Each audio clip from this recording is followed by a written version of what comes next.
Le troisième exemple est le dernier, la vache qui rit. Donc la vache qui rit, كلشي كيعرف la vache qui rit. Bien sûr في هذه la phrase هذه شنو فيها حتى هي la personnification. Donc شنو كتعني la vache qui rit. La vache. Bonjour tout le monde, j'espère que vous allez bien. Aujourd'hui dans cette nouvelle vidéo, je vais vous présenter une nouvelle figure de style, à savoir la personnification. Donc في هذه la vidéo جديدة إن شاء الله غادي نقدم لكم figure de style جديدة اللي هي la figure أو اللي هي la personnification. Donc, il s'agit bien sûr de la troisième vidéo. Dans les deux premières vidéos, j'ai présenté la comparaison et la métaphore qui sont toujours bien sûr parmi le groupe des figures d'analogie. Donc, commençons tout d'abord par une définition. Alors, définition de la personnification. Donc, نبداو بواحد التعريف ديال la personnification, نعرفوا التعريف ديالها. Après, on va voir quelques exemples. Alors, la personnification est l'attribution des caractéristiques humaines à des éléments de la nature, des objets, des animaux, etc. Donc, la personnification, c'est l'attribution des caractéristiques humaines. يعني أننا كنعطيو des caractéristiques humaines, يعني مميزات اللي هي خاصة بالإنسان à des éléments de la nature. يعني كنعطيوها les éléments de la nature comme par exemple des objets, des animaux, يعني الأشياء الحيوانات مثلا أشجار etc. d'accord. يعني شنو كيعني هادشي la personnification tout d'abord en arabe هي التشخيص.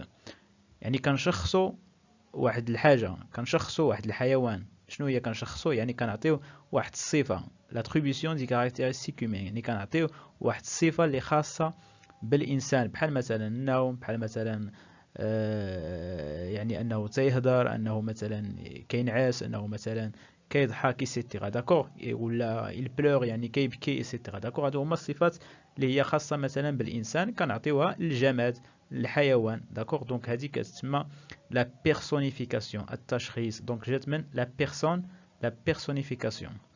Donc on va voir des exemples. Premier exemple, donc cet exemple ça vient de Antigone. Le jardin dormait encore. Le jardin dormait encore.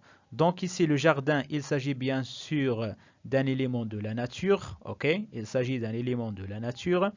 Dormait, il s'agit ici d'une caractéristique humaine.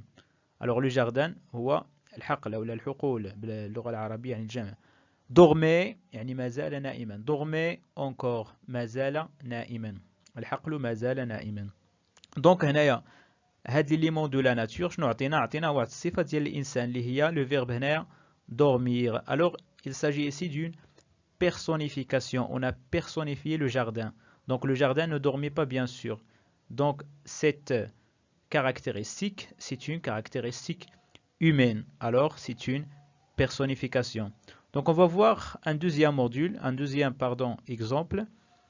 Donc deuxième exemple, un pigeon disait des mots si jolis.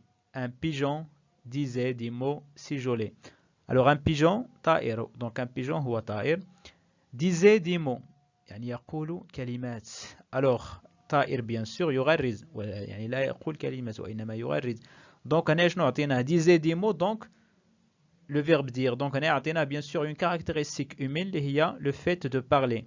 Ok, le fait de dire des mots. Un pigeon disait des mots si jolis, يعني يقول كلمات جميلة. Donc هنا يعطينا لهذا الطائر هذا صفة ديال الإنسان اللي هي الكلام. Alors, qu'est-ce qu'on a fait ici? On a personnifié le pigeon, qu'il s'agit bien sûr d'un animal. Le troisième exemple est le dernier, la vache qui rit. Donc la vache qui rit, كلشي كيعرف la vache qui rit. Bien sûr في هذه la phrase هذه شنو فيها حتى هي la personnification. Donc شنو كتعني la vache qui rit? La vache qui rit هي البقرة الضاحكة. البقرة يعني الضاحكة, يعني البقرة هنا كتضحك. D'accord? Alors bien sûr le verbe rire ici c'est une caractéristique humaine. Donc qu'est-ce qu'on a fait? On a personnifié la vache, qu'il s'agit bien sûr d'un animal. Alors bref, la personnification c'est de donner une caractéristique ou bien des caractéristiques humaines à des objets, des éléments de la nature, à des animaux, etc. يعني كنعطيو صفة ديال الإنسان اللي هي خاصة بالإنسان الجماد أو حيوان أو يعني شيء آخر اللي أصلا ديك الصفة يعني ما كتعنيش. داكوغ، دونك هذه هي لا بيرسونيفيكاسيون. وحتى هي بيان سور كاينة في الجروب ديال l'analogie, اللي من بينهم la personnification, la métaphore, la comparaison et l'allégorie.